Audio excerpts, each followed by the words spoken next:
The overwhelming majority of Americans believe the US economy is getting worse as millions struggle to make ends meet. New figures highlight the effect of near record level inflation. It's huge. It's every week. Rosita Klein now searches several grocery stores for the cheapest options, an inflation adjustment, as her husband battles Parkinson's, making these price hikes far more painful. We are using our savings. Are you nervous about the future?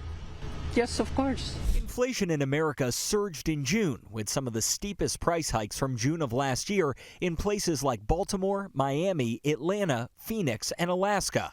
The biggest drivers, gasoline up 60% in a year, and groceries up 12%, plus the largest monthly rise in rent since 1986. All of those price hikes are straining Karen Martin, a 911 operator near Tampa, Florida, and a single mom, raising two sons while making less than $20 an hour. I'm not making ends meet. I'm not making it. I'm spending my savings. I get paid tomorrow, and already my whole paycheck is spoken for. And it's the first time in my life I've had to apply for food stamps because I don't know how we're going to continue eating groceries. Consumer sentiment hit a record low last month, as new polling shows 42% of Americans are struggling to remain where they are financially, nearly double from a year ago, and 85% think the economy is getting worse.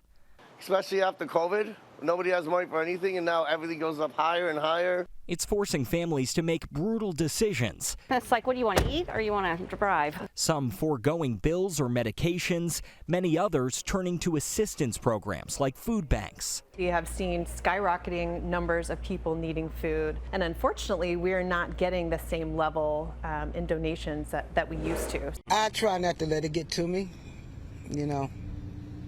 I just go day by day. On top of brutal price hikes, Bonita Wesley expects to face a sizable rent hike in the months ahead. Would you be able to afford to stay? No. Oh, no. No, indeed. Not at all. I probably would have to move in with my kids or whatever.